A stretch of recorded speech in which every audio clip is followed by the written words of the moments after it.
Good morning children. In the previous class we discussed about different types of connective tissues.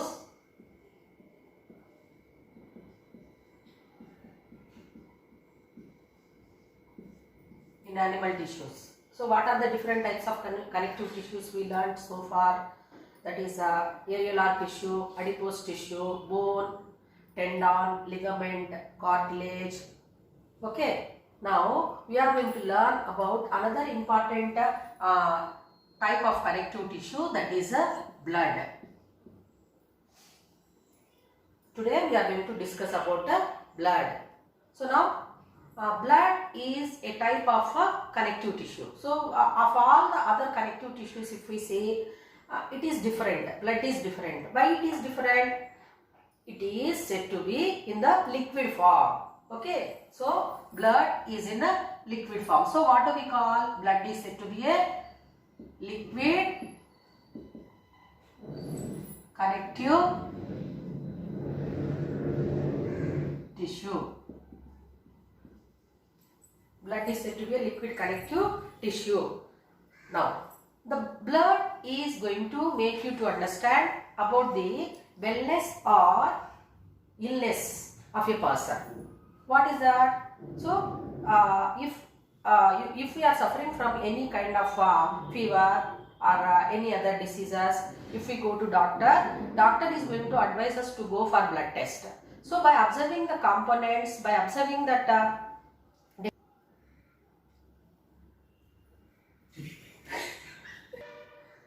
blood is going to help us to identify that we are healthy or unhealthy.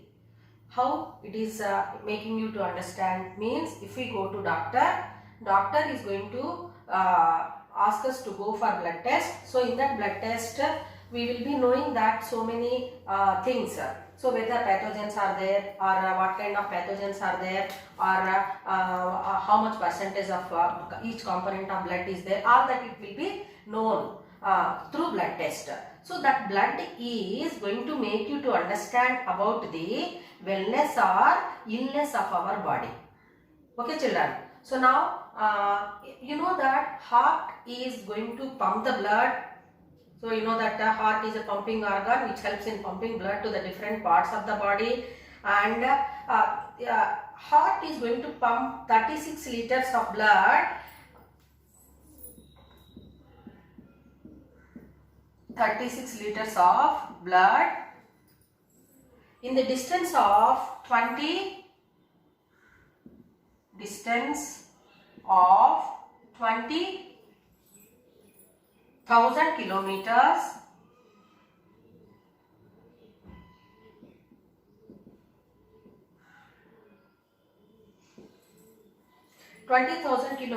In a period of 24 hours. It means the heart is able to pump the blood. How much? 36 liters of blood is going to be pumped. At a distance, how much is that? 20,000 kilometers in a day.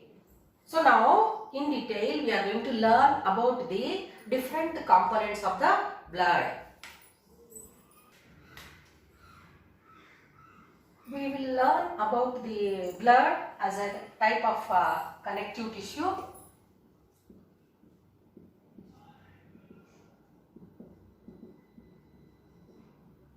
And it is unique. In what way? Because it is a fluid connective tissue. Fluid connective tissue. So we will be observing different types of animals like dog, cat, cow. So do they have blood? Yes, they have blood. And we also have blood. So what is the color? So red in color. Suppose if you see the cockroach. So cockroach, if we kill, what is the blood color? It is colorless. Is it not children? Like that, if we observe the snails, that is in blue color. So now what you are understanding means the color is there for blood. So now if we see that cockroach blood, in cockroach blood is blue in white in color. White in color, and humans red in color, and snails blue in color. So here this different colors, they are going to make us to identify actually. So human beings, even if we have red color, and other animals also have red color, but the animals are not related to us. But color, why it is there for the blood, means the red color in blood is because of a pigment called hemoglobin. Hemoglobin.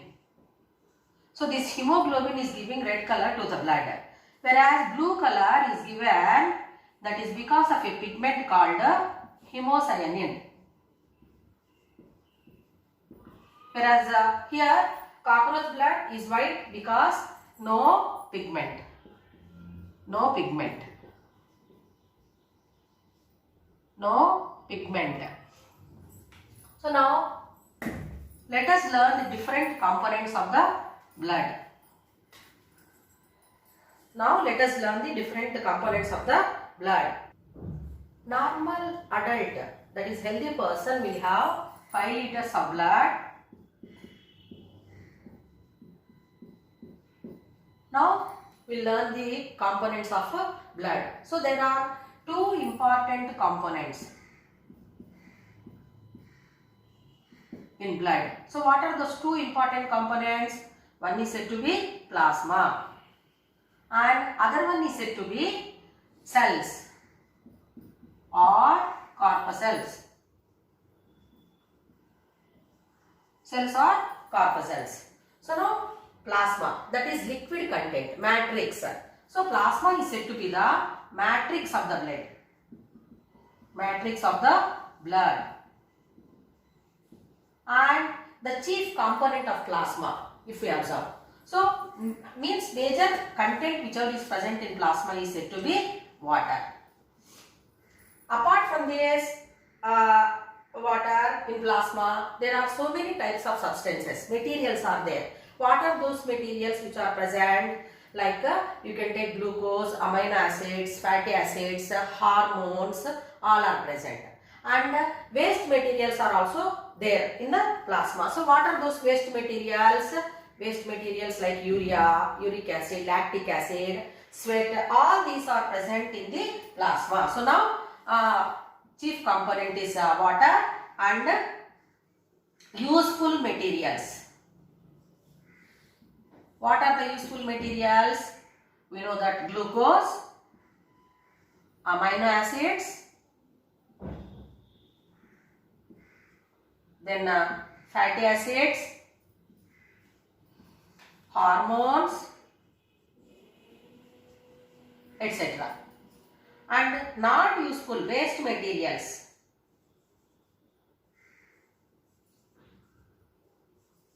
Waste materials like urea, uric acid, lactic acid, etc.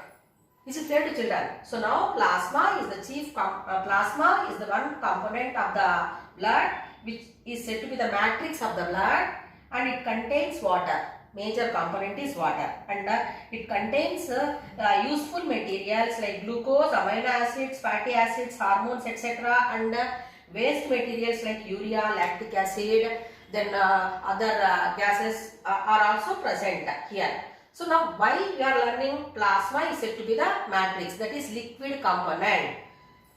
Now coming to the cells. Plasma contains useful materials, that is nutrients like glucose, amino acids, fatty acids, hormones, etc. And waste materials like urea, salts, lactic acid, etc. Okay. So now apart from that, the plasma contains clotting factors. Clotting factors. So what are those clotting factors which is present in the plasma? That is heparin. So heparin is a clotting factor present in plasma. It helps in clotting of the blood. We know. So if any injuries are happening, the blood is getting clotted. and it prevents the bleeding. That is because of a clotting factor called heparin present in the plasma. So now we will discuss about the cells or corpuscles. So now how many types of cells are there? There are 3 types of cells or corpuscles. First one is RBC, second one WBC, and third one platelets. So now there are 3 types of cells: RBC, WBC and platelets. So this point you have to remember, children, for examination point of view. Now we will discuss about cells or corpuscles. Now first let us learn about RBC. RBC means red blood cells. Red blood cells. And these are also called as erythrocytes. Why they are called red blood cells or erythrocytes? The red color to the blood is given because of a pigment. Pigment is there. What is that pigment called? Hemoglobin. Hemoglobin. So this hemoglobin pigment is giving red color to the RBC. So RBC are said to be round or disc shape. Round or disc shape. Okay, children. And all mammals, they do not have nucleus. RBC is not having nucleus. Whereas some animals like camel and llama, they have nucleus in RBC. Whereas in other animals, RBC is not having nucleus, no nucleus. And RBC are produced in bone marrow. Bone marrow. Okay, so as the age is increasing, so the RBC are produced in bone marrow. We know that. We have studied no bone tissue. So if we see hollow structure, whichever is present here, so that is bone marrow. Inside that bone marrow, RBC are produced. And whereas in embryonic conditions, when the baby is developing in the mother's womb, the RBC are produced in liver or spleen. Liver or spleen. Then RBC live for 120 days. How many days they are living? 120 days. So the lifespan of RBC is 120 days. So now what is the function of RBC? We have to learn. So now the RBC, as it contains hemoglobin pigment and it is acting as a respiratory pigment. Respiratory pigment. It is acting as a respiratory pigment and this helps in carrying oxygen as well as carbon dioxide. Means what? Through this hemoglobin only, the oxygen as well as carbon dioxide is transported to each and every part of the body. So that's why it is a respiratory pigment. Is it clear to children? Then 1 ml of blood contains 5 millions of 1 ml of blood contains 5 millions of RBC. So you know the importance of RBC. So respiratory pigment. Is it clear to you? Then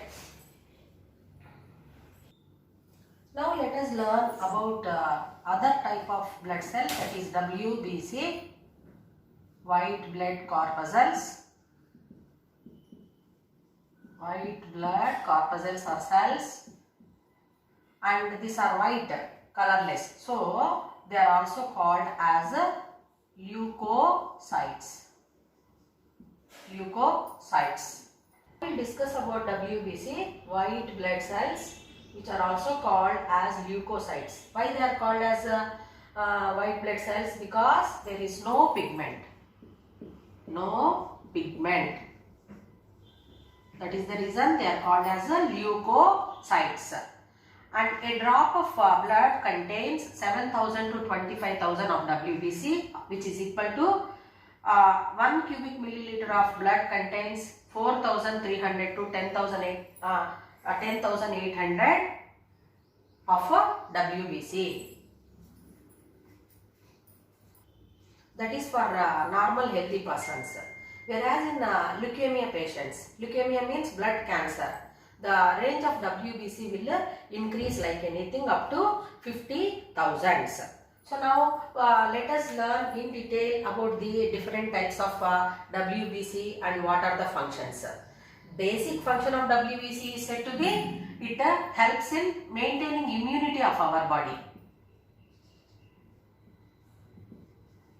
Health condition of our body is maintained because of WBC. So now let us learn in detail about the different types of WBC and what are the functions. There are two types, children, basically. So now what are there? First one, granulocytes. Granulocytes. And second one is agranulocytes. Granulocytes and agranulocytes. Why the name granules? So cytoplasm contains the granules. So if granules are absent, then they are called as agranulocytes. So these granulocytes are of again three types. That is said to be acidophils, basophils and neutrophils. Neutrophils. So granulocytes of WBC are of three types, that is acidophils, basophils and neutrophils. So this all these three types of granulocytes are going to help in destroying. They help in destroying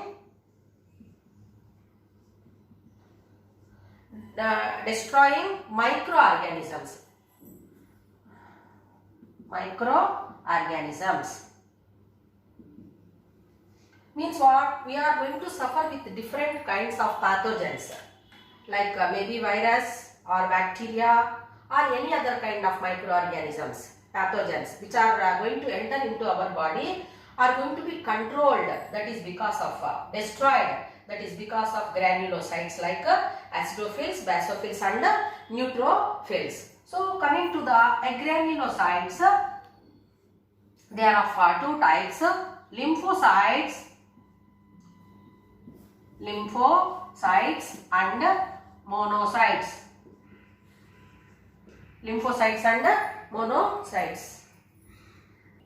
Lymphocytes produce antibodies which help in attacking the pathogens, and they are called as so that's why lymphocytes are called as microscopic policemen of the body. Whereas monocytes, they are moving like amoeba,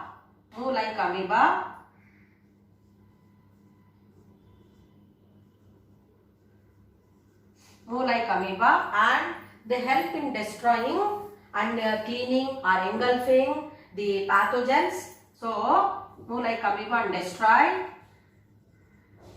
pathogens. So these monocytes are called as scavengers.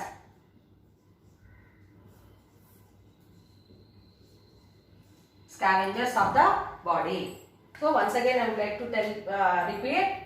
So the WBC are also called as leukocytes, and these are of two types, granulocytes and agranulocytes. Granulocytes again they are divided into three categories, acidophils, basophils and neutrophils. So all these three are helping in destroying microorganisms. Then lymphocytes are producing antibodies against the pathogens. So they are called microscopic policemen of the body and destroy these pathogens. Monocytes are moving like amoeba and destroy the pathogens, kill the pathogens, engulf the pathogens. So they are cleaning our body. They keep our body very much healthy. So they are called as scavengers of the body.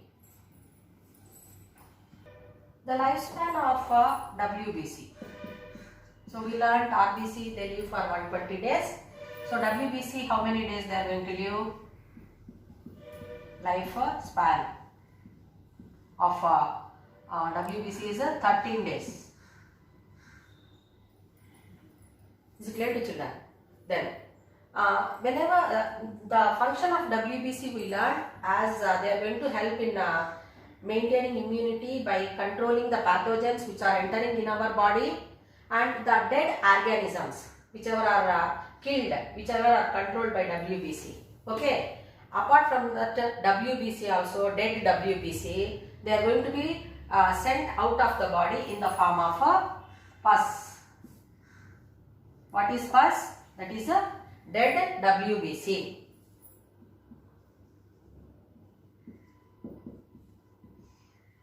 Pathogens, when they are killed, they are going in the WBC, so they are going to be sent out. Suppose if we get any injury, so we will observe the children white color fluid, so that is a pus. What is that pus? That is dead WBC.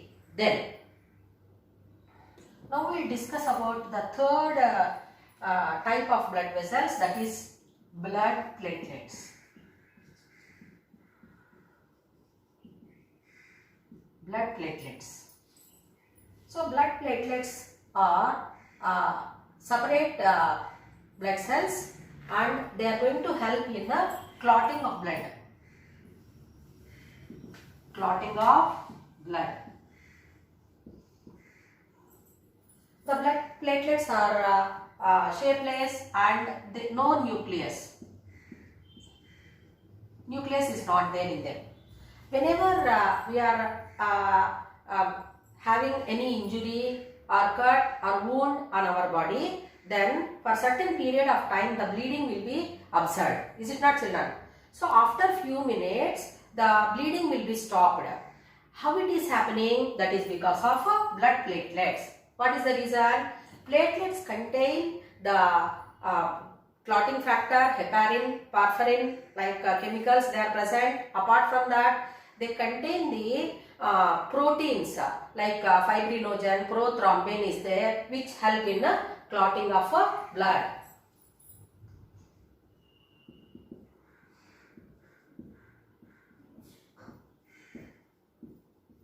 So these are the proteins which are going to help, fibrin and thrombin are the proteins which are going to help in clotting of blood. So apart from that, they contain clotting factor, heparin, which helps in clotting.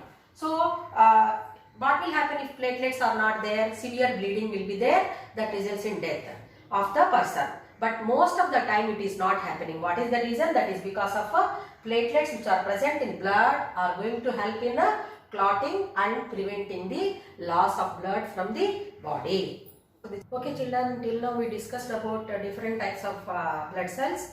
Tomorrow we will discuss about blood groups and its importance.